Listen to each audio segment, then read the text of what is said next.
即係所以話咧，參加特首咧呢啲咁嘅選舉遊戲啊，隨時搞到自己千年道行一朝喪。要準備功夫做得足先即係好參加。胡國興就70年道行一朝喪啦。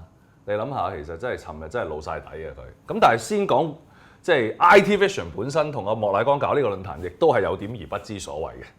即係最明顯就係你係 IT 業界搞個計時器，都可以即係由頭壞到落尾嘅。點解唔 set 定幾個咧？由頭話，即係我真係喺度講咧，有好多人喺度批評尋日嗰個即係選舉論壇嗰個主持人咧，成日搞埋啲爛 gag 咧，大家有所不知。佢中間搞多爛 gag 咧，即係啲人要 reset 個鐘啊，要點樣搞？當然佢啲 gag 係爛嘅，但係點解會越嚟越爛、越嚟越難睇咧？個主持人，我覺得除咗即係個主持人本身冇袋住好多 gag 喺身之外，你估個林海峰咩？係咪？即係第二個問題就係、即係個主持人本身 gag 唔夠多，技巧可能爭啲，但係你如果不斷咁壞個鐘，不斷咁要 reset 個鐘咧，佢都好難做嘅。所以我覺得大會真係要即係承擔好大責任。你 IT 業界個鐘都搞唔掂，你搞乜嘢科技咧？我真係冇辦法理解呢件事。即係呢件事真係核突到不得之了，我完全覺得。仲要個主持人又係話，大會搞唔掂個鐘，佢又好心唔好講埋出嚟啊！收埋啊嘛，你秘密。即係人哋揾得你做，你亦都要保障翻個大會啊，係咪？即係呢個我覺得真係兩邊都係真係渣渣地啦。咁當然我覺得個 setting 亦都好怪嘅，即係做乜搞到好似當鋪咁咧？即係嗰個選委，我唔知佢為咗係咪真係要快啲時間啦？支咪喺下邊嘅，跟住每一個選委咧望個參選人咧就要咁樣望嘅。阿胡官你好。跟住我就發問啦，跟住個胡官啊，或者曾俊華就喺上邊嘅，呢啲咁嘅 setting 又戇居到不得了，點解唔上埋台啊嘛？索性唔係咁，你做科技業界噶嘛，你用啲高科技嘢得唔得啊？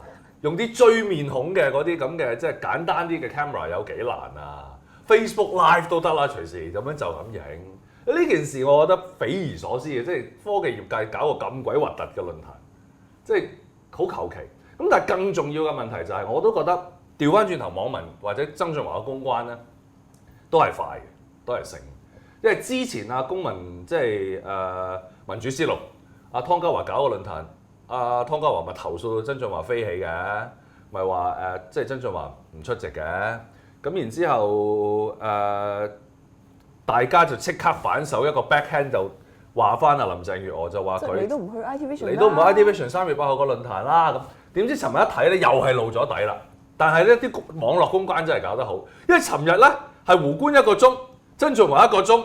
阿湯家驊之前批評鬧得好勁嗰啲咧，就係話曾俊華嗰邊要求要咩啊？唔同台啊，唔同台辯論。尋日就示範俾你睇咩叫即係核突式嘅唔同台辯論。大家都諗唔到咩叫唔同台辯論，原來佢就係咁樣做。係即係又唔夠時間，去到最尾個10分鐘仲要拉布。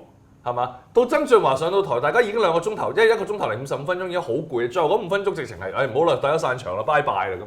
即係呢件事好唔認真啊，我覺得。咁同埋唔同台辯論冇乜意義啊。即係譬如有啲報章話咩曾俊華同埋阿胡國興夾擊阿林鄭月娥，佢哋唔同台咁點夾擊咧？點為之夾擊啊？係咪？同埋你老實講，我覺得曾俊華都唔係唔同台添啦，佢直情唔出現喺同一個場地。不如你話早2日係嘛？呢一個即係保險業界都有個即係選委嘅答問會㗎，佢唔叫論壇啫嘛。你 IT Vision 嗰個叫論壇，其實論乜鬼壇？其實一樣都係答問會啫。其實 Q&A 啫嘛，係咪？你曾俊華都俾某啲選委話走去探下曹星如，唔去即係嗰個同保險業界嘅選委就答問題㗎，都有呢個討論嘅。咁點解？因為嗰個林鄭月娥去啊嘛，即係而家曾俊華直情係連同一個場地見到林鄭月娥都唔想見咁滯，即係個鋪排。不過唔緊要啦。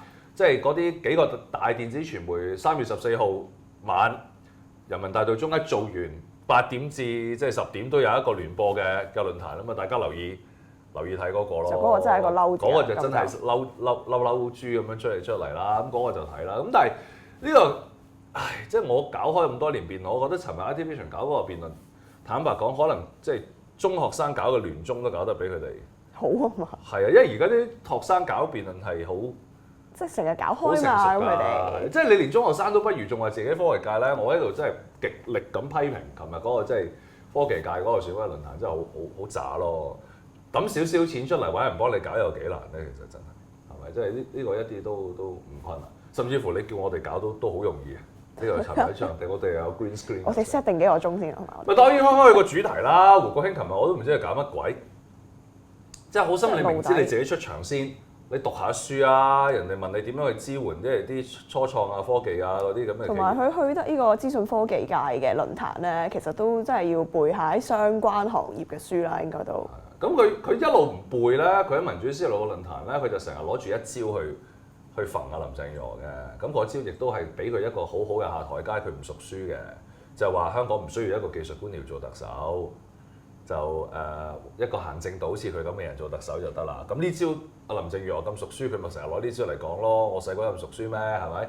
我唔使有班底㗎，因為香港好有魅力，唔使我好有魅力嘅。佢咪用呢一招嘅，但係尋日咪露咗底咯。佢應該用翻同一招。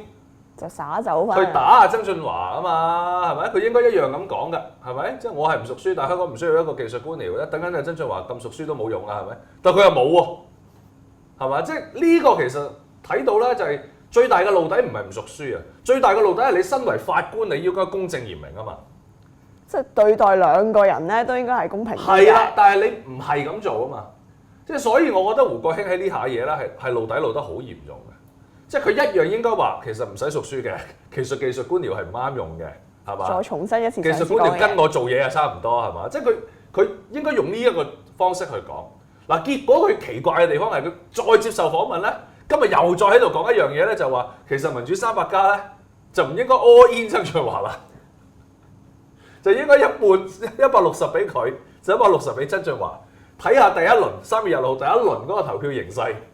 然之後再睇下第二輪點樣去，即係如果佢諗住講話每人攞一半咧，佢琴日嗰個 ID Vision 嘅論壇就更加要講到自己好掂，好掂都係一個選項先得㗎。而家點樣分一半票俾你咧？所以我覺得胡國興直情係去到呢度亂咁嚟啊，亂咁撞啊，仲衰過何俊仁5年前，我覺得甚至乎係。但係佢仲堅稱自己有80%機會贏喎而家。唉，咁咪所以咪就係亂咁噏咯。